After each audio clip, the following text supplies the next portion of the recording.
Welcome guys, welcome to the show. This is Anurag Saini, MBBS from SC Medical College Bikaner. So guys, today's our topic is E. coli. E. coli के बारे में हम पढ़ेंगे. सबसे पहले हमें ये जानने की जरूरत है E. coli जो है एंटेरोबैक्टीरियासी फैमिली से बिलोंग करता है. एंटेरोबैक्टीरियासी ग्रुप के अंदर बहुत सारे बैक्टीरियाज आते हैं. हम उसकी सारी जो वेराइटीज हैं एंटेरोबैक्टीरियासी की वो इस वीडियो में बताएंगे और मेनली हम ई कोलाई के बारे में डिस्कस करेंगे. उसके मॉर्फोलॉजी देखेंगे, उसके टॉक्सिन्स देखेंगे, उसके पैथोजेनेसिस कैसे होती है वो देखेंगे. ठीक है, सबसे पहले हम ओवरव्यू जानते हैं कि ई कोलाई कहाँ से आया. ठीक है, एंटेरोबैक्टीरिया फैमिली होती है. ठीक है, इसके अंदर ग्राम नेगेटिव बेसिलाई आते हैं. कौन से बेसिलाई? Gram negative bacilli.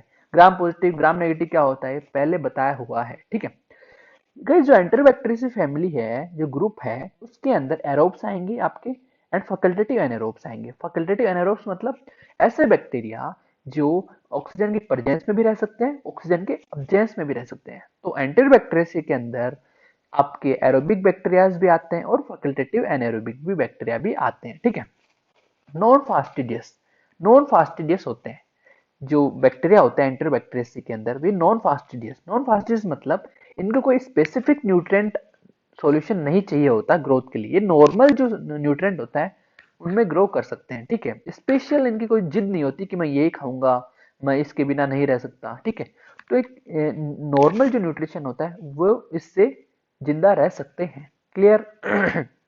एक और प्रॉपर्टी है गाइस एंटेरोबैक्टीरिया फैमिली के जो बैक्टीरिया है उनकी, वो क्या करते हैं नाइट्रेट को नाइट्राइट के अंदर रिड्यूस कर देते हैं. किसके अंदर? नाइट्रेट को नाइट्राइट के अंदर रिड्यूस कर देते हैं. क्लियर? ठीक है, अब गाइस एंटेरोबैक्टीरिया के अंदर कौन कौन से बैक्टीरिया आते हैं? सबसे पहले ये इंपॉर्टेंट है गाइस. अब आपको कोई बोलेगा ई कोलाई का, आप जनरल आपको क्वेश्चन आ गया ई कोलाई का एग्जाम के अंदर, जनरल ई कोलाई क्या होता है मतलब डिफाइन करो. ठीक है, तो अब ये करेक्टरिस्टिक्स कॉमन करेक्टरिस्टिक्स है, ये आप लिख सकते हो. आपका सिजेला आ गया तो ये कॉमन करेक्टरिस्टिक्स आप लिख सकते हो. साइट्रोबैक्टर आ गया ये लिख सकते हो. क्लेप्सिला आ गया ये लिख सकते हो. ठीक है, ये सारे करेक्टरिस्टिक इन पे अप्लाई होते हैं क्योंकि ये किसके मेंबर है? एंटेरोबैक्टीरियेसी के मेंबर हैं. प्रोटियस पे भी ये सारे अप्लाई हो सकते हैं. क्लियर? और दो और फीचर हैं गाइस, कैटलेज पॉजिटिव. एंटेरोबैक्टीरियेसी जो फैमिली है उनके जो मेंबर हैं वो कैटलेज पॉजिटिव. कैटलेज क्या होता है? कैटलेज टेस्ट हमने पढ़ा था. ठीक है, कैटलेज एंजाइम रखते हैं. ठीक है, कैटलेज एंजाइम क्या करता है? H2O2 को किसके अंदर कन्वर्ट कर देता है? H2O प्लस O2 के अंदर. तो आपको बबल्स दिखेंगे टेस्ट ट्यूब के अंदर O2 H2O की प्रेजेंस के कारण. क्लियर? ठीक है, catalase positive catalase enzyme produce करते हैं. ठीक है, क्लियर? लेकिन सीजेला एक्सेप्शन है. सीजेला जो है, ये जो सीजेला है ये कैटलेज पॉजिटिव नहीं होता, ये कैटलेज नेगेटिव होता है. क्लियर? ठीक. और जो एंटेरोबैक्टीरिया जो मेंबर हैं वो सारे क्या होते हैं? ऑक्सीडेज नेगेटिव होते हैं. तो एक जनरल रिव्यू ले लिया अपन ने एंटेरोबैक्टीरिया फैमिली का. एंटेरोबैक्टीरिया के अंदर कौन कौन से बैक्टीरियाज आते हैं, क्या उनकी करेक्टरिस्टिक्स हैं, ये हमें ओवरव्यू आइडिया होना चाहिए, तभी हम आगे बढ़ सकते हैं. क्लियर? हम बात करते हैं ई कोलाई की. हमने बेसिक कर लिया. हम बात करते हैं ई कोलाई. ई कोलाई क्या होता है? ई कोलाई हमने पता है एंटरबैक्टीरिया का मेंबर है. ई कोलाई के हम जनरल कैरेक्टरिस्टिक्स हम लिख सकते हैं. Catalase positive. क्लियर?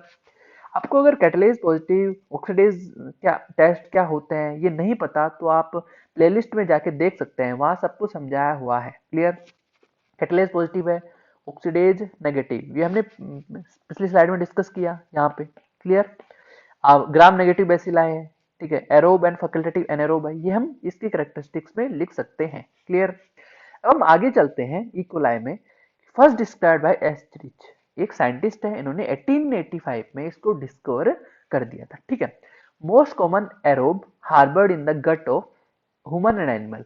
जो ह्यूमंस हैं एंड एनिमल हैं उनकी जो गट होती है गाइस, उनकी जो गट है उनके अंदर ये बैक्टीरियाज प्रेजेंट होते हैं. क्लियर? थर्मोटॉलरेंट इकोलाई. अब देखो इकोलाई जो कई इकोलाई की वैरायटी जो होती है वो 44 डिग्री सेल्सियस तक भी क्या रह सकती है? जिंदा रह सकती है. इसलिए हम इसे इंडिकेटर के रूप में यूज लेते हैं recent contamination of drinking water with human and animal fishes. अगर ये 44 डिग्री सेंटीग्रेड पे भी अगर इकोलाई पाए जा रहे हैं तो हम उसे एज ए इंडिकेटर यूज ले सकते हैं. कोई भी अगर हमें इन्फेक्शन हो गया बाय वाटर या फिर एनिमल फिशेस के कॉन्टेक्ट के कारण. ठीक है, तो हम एक इसे इंडिकेटर के रूप में लेते हैं इसकी थर्मोटॉलरेंट प्रॉपर्टी को. Clear guys? यहाँ तक कोई दिक्कत नहीं होनी चाहिए. नेक्स्ट, ये इंपॉर्टेंट स्लाइड है। वायरुलेंस फैक्टर, इकोलाई के जो वायरुलेंस फैक्टर हैं वो क्या क्या होते हैं गाइस। एक होता है सरफेस एंटीजन, मतलब ये जो सरफेस है इकोलाई की, ये सरफेस पे कुछ एंटीजन पाए जाते हैं इसके, ठीक है।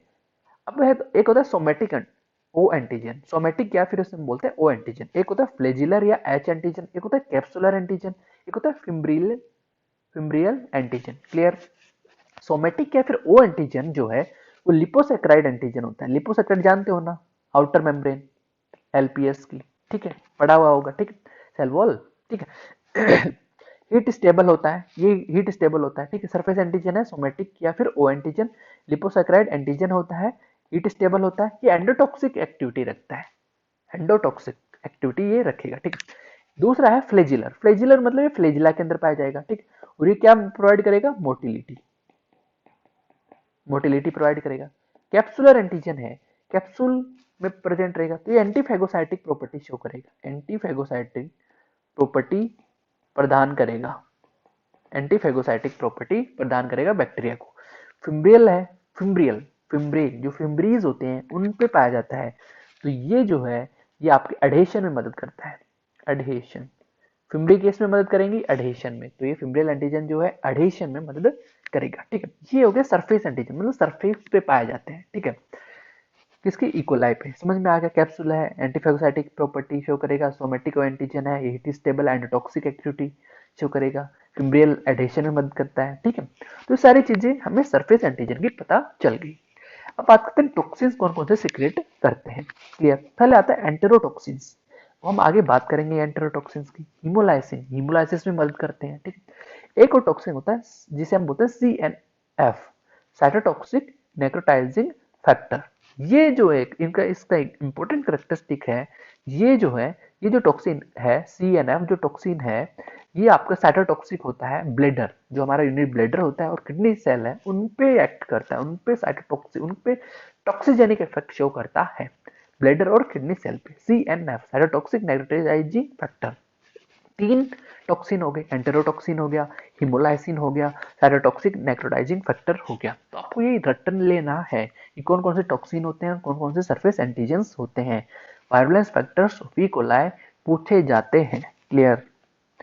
अब हम बात कर रहे हैं एंटेरोटॉक्सिन ऑफ इकोलाई की। एंटेरोटॉक्सिन जो होते हैं इकोलाई की, हमने बात किया यहाँ पे टॉक्सिन्स हुए इकोलाई के। इकोलाई में सबसे पहले हमने बात किया एंटेरोटॉक्सिन की, तो हम इसे डिटेल में समझते हैं कि एंटेरोटॉक्सिन कितने टाइप के होते हैं। जैसे एंटेरोटॉक्सिन जो होते हैं दो टाइप के होते हैं, एक होता है हीट स्टेबल टॉक्सिन, एक होता है हीट लेबाइल टॉक्सिन। एक होता है हीट स्टेबल, एक होता है हीट लेबाइल। हीट स्टेबल मतलब टेम्परेचर का कोई इफेक्ट नहीं पड़ता, हीट लेबाइल मतलब हाई टेम्परेचर वो डिग्रेड भी हो सकता है। क्लियर। तो हीट जो लेबाइल टॉक्सिन है ये रिजेंबल करता है कोलेरा टॉक्सिन की तरह, कोलेरा जो टॉक्सिन होता है उसकी तरह रिजेंबल करता है। अब गाइस हमें पता है ई कोलाई से आपका डायरिया होता है, क्या होता है, डायरिया होता है। डायरिया दो तरह का हो सकता है ई कोलाई से, एक हो सकता है वाटरी डायरिया हो सकता है, वाटरी डायरिया, एक हो सकता है ब्लडी डायरिया, मतलब जिसके अंदर ब्लड आ रहा हो, और एक होता है वाटर जिसके अंदर सिर्फ और सिर्फ वाटर आ रहा हो। तो ये दो टाइप के डायरिया हो सकते हैं, ठीक है। अब हम बात करेंगे इस मैकेनिज्म क्या है कि आखिर कैसे डायरिया अपन ने प्रोड्यूस कर रहे हैं, कैसे डायरिया हो रहा है, उसका सारा जो मैकेनिज्म है किसके अंदर, इंटेस्टाइन के अंदर, जीजनम, जीजनम यहाँ पर ज्यादा जीजनम पे ई कोलाई ज्यादा वर्क करती है, ज्यादा इफेक्ट डालती है। क्लियर। अब गाइस पैथोजेनेसिस की बात करें तो हमने क्या बोला, हमने बोला कि जीजनम, जीजनम पे ज्यादा इफेक्ट डालती है। अब देखो यहाँ पर हम जीआई ट्रैक्ट बना लेते हैं, नॉर्मल से जीआई ट्रैक्ट बनाते हैं, ये हमारी नॉर्मल से जीआई ट्रैक्ट है, ये हमारे नॉर्मल से जीआई ट्रैक्ट है, ठीक है। अब हम इसके साथ में बनाएंगे एंटेरोसाइट, ये क्या है, एंटेरोसाइट्स हैं, ठीक है, ये एंटेरोसाइट है। ये बड़ा क्यों बनाया, क्या कि यहाँ पर मैकेनिज्म होगा। क्लियर, यहाँ तक समझ में आ गई, क्रिस्टल क्लियर कंसेप्ट होनी चाहिए, ठीक है। अब हम बात करेंगे, ये हमारा आ गया जीआई ट्रैक्ट पे, ये हमारा आ गया ई कोलाई आ गए साहब, ये हमारे इकोलाई साहब आ गए। हमारे इकोलाई साहब बोलते हैं कि हम पाइलाई से यहाँ अटैच हो जाएंगे, ये हमारे पाइलाई हो गया, ठीक है, ये इकोलाई हो गया ग्रीन वाला, ये पाइलाई हो गया, पी लिख देता हूं मैं, ये इकोलाई हो गया, ठीक है, ई लिख देता हूं। Clear, concept clear. अब हमारे इकोलाई साहब कुछ एंटेरोटॉक्सिन रिलीज कर देंगे, तो ये क्या है, येलो वाले, येलो वाले। एक सेकंड कैमरे में कुछ दिक्कत हो गई गाइस, तो शक्ल नहीं दिख पाएगी तो आप वैसे समझ लीजिए, ठीक है। अब हमारे जो एंटेरोटॉक्सिन सिक्रेट कर दिया, ये येलो वाले जो हैं ये क्या है, हमारे एंटेरोटॉक्सिन है, एक्सोटॉक्सिन भी कह सकते हैं हम, ठीक है, एक्सोटॉक्सिन्स, ठीक है।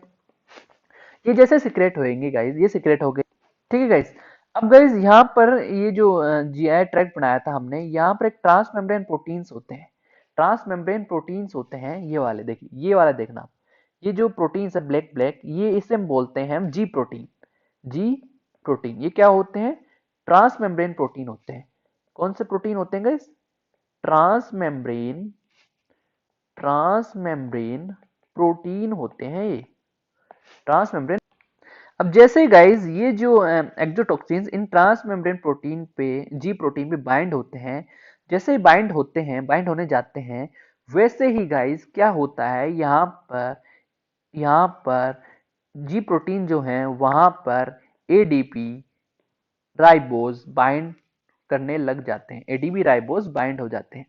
वापस बोलता हूं, जैसे ही एक्सोटॉक्सिन्स इन जी प्रोटीन पे बाइंड होते हैं, जैसे ही एक्सोटॉक्सिन इन जी प्रोटीन पे बाइंड होते हैं, जैसे बाइंड हुए वहां दूसरी साइड से एडीपी और राइबोज भी जी प्रोटीन पे बाइंड हो जाते हैं। क्लियर। इनिशिएट कौन करता है, जब एक्सोटॉक्सिन जी प्रोटीन पे बाइंड होते हैं तो एडीपी और राइबोज भी जी प्रोटीन पे बाइंड होना शुरू कर देते हैं। क्लियर। जैसे ये बाइंड हो जाएंगे, एडीपी और राइबोज दोनों आएंगे, दोनों जी प्रोटीन पे बाइंड होंगे, तो एडीपी और राइबोज दोनों आए, तो इससे इस प्रोसेस को हम बोलते हैं एडीपी राइबोसाइलेशन। क्या बोलेंगे, एडीपी राइबोसाइलेशन, एडीपी राइबोसाइलेशन। ठीक है, क्लियर गाइस, यहां तक कोई दिक्कत नहीं होनी चाहिए, ठीक है। एडीपी राइबोसाइलेशन हो गया। अब गाइस एडीपी राइबोसाइलेशन जैसे हुआ, एडीपी राइबो जैसे ही बाइंड हुआ, ये क्या करता है, एक एंजाइम को एक्टिवेट करता है, उस एंजाइम का नाम है adenylate, adenylate साइक्लेज enzyme, adenylate साइक्लेज enzyme को एक्टिवेट करेगा। ठीक है, एडीपी राइबोसाइलेशन जैसे ही हुआ तो वो एडिनाइलेट साइक्लेज एंजाइम को एक्टिवेट करेगा। जैसे एडिनाइलेट साइक्लेज एंजाइम एक्टिवेट हुआ, वैसे ही एटीपी किसके अंदर कन्वर्ट हो जाएगा, सीएएमपी के अंदर, क्योंकि ये कन्वर्जन ये एंजाइम ही करता है। तो जैसे ही एंजाइम बढ़ा, एटीपी किसके अंदर कन्वर्ट हो गया, सीएएमपी। जैसे ही सीएएमपी बढ़ा, जैसे सीएएमपी बढ़ा गाइस, प्रोटीन काइनेज क्या होएगा, बढ़ जाएगा, प्रोटीन काइनेज बढ़ जाएगा। जैसे ही प्रोटीन काइनेज बढ़ जाएगा गाइस, यहाँ पर कुछ आयन चैनल्स होते हैं, जैसे प्रोटीन काइनेज बढ़ जाएगा, इन आयन चैनल का क्या होएगा, फॉस्फोराइलेशन। मैं यहाँ लिख देता हूँ पी, इन आयन चैनल का फॉस्फोराइलेशन होएगा और ये आयन चैनल एक्टिवेट हो जाएंगे, ये आयन चैनल ओपन हो जाएंगे। जैसे ये आयन चैनल ओपन हुए, यहाँ पर जो बहुत सारे आयन्स हैं ये कहाँ चल जाएंगे, यहाँ पर, ये यहाँ पर चल जाएंगे और यहाँ का मीडियम जो हो जाएगा वो हाइपरटोनिक हो जाएगा।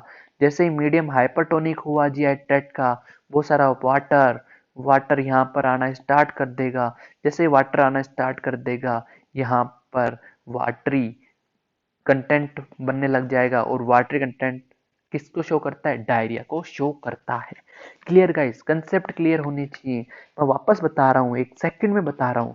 ये हमारी जीआई ट्रैक्ट थी, ये हमारी एंटेरोसाइट थी, हमारा बैक्टीरिया ऐसे आया, हमारा बैक्टीरिया पहला ऐसे यहाँ पर बाइंड हो गया, हमारे बैक्टीरिया ने क्या रिलीज किया, एंटेरोसाइट्स रिलीज की, हमारे बैक्टीरिया ने एंटेरोसाइट्स रिलीज करके क्या किया, एक सेकेंड, ठीक है, एंटेरोसाइट्स, ठीक है, ये एक्सोटॉक्सिन्स रिलीज कर दी हमारे बैक्टीरिया ने। यहाँ पर बहुत सारे ट्रांसमेम्ब्रेन प्रोटीन्स होते हैं, ठीक है, जी प्रोटीन जिन्हें कहते हैं, जी प्रोटीन। तो ये एक्सोटॉक्सिन किसके बाइंड हुए, जी प्रोटीन से। जी प्रोटीन से जैसे ही बाइंड होते हैं गाइज, यहाँ पर एडीपी प्लस राइबोज भी आने लग जाते हैं, एडीपी प्लस राइबोज भी आने लग जाते हैं, जैसे हम बोलते हैं एडीपी राइबोसाइलेशन, एडीपी राइबोसाइलेशन। ठीक है, एडीपी राइबोसाइलेशन जैसे ही होता है, वहां पर एक एंजाइम एक्टिवेट कर देता है, कौन सा, एडिनाइलेट साइक्लेज, एडिनाइलेट साइक्लेज। एडिनाइलेट साइक्लेज क्या करेगा, एटीपी को सीएमपी में कन्वर्ट कर देगा। सीएमपी जैसे ही बढ़ा, एक एंजाइम एक्टिवेट होता है, प्रोटीन काइनेज। प्रोटीन काइनेज क्या करता है, फॉस्फोराइलेशन करता है। यहाँ पर जो चैनल्स होते हैं उनको क्या कर देता है, फॉस्फोराइलेशन। चैनल का फॉस्फोराइलेशन, चैनल्स ओपन हो गए तो यहाँ पर बहुत सारे आयंस होते हैं, वो क्या करना स्टार्ट कर देंगे, यहाँ पर जाना स्टार्ट कर देंगे और यहाँ पर हाइपरटोनिक सॉल्यूशन हो जाएगा और वाटर यहाँ पर ऑस्मोलैरिटी के इस कारण वाटर आना स्टार्ट कर देगा और एक वाटरी डायरिया का फॉर्मेशन हो जाएगा। क्लियर। समझ में नहीं आया तो आप रिवाइंड कर सकते हैं, बहुत इजी तरीके से समझाया हुआ है, इतना मुझे कॉन्फिडेंस है, बहुत अच्छी तरीके से समझाया हुआ है, ठीक है। Clear guys. नेक्स्ट, अब हम अदर डिजीज करते हैं कि इकोलाई कौन कौन सी डिजीज कर सकता है। हमने जीआईटी में देखा डायरिया कर सकता है, डायरिया में वाटरी वाटरी डायरिया कैसे करेगा, बाय कंटामिनेटेड फूड और वाटर से। क्लियर। ब्लडी डायरिया कैसे करेगा, ये भी आपको पता होना चाहिए।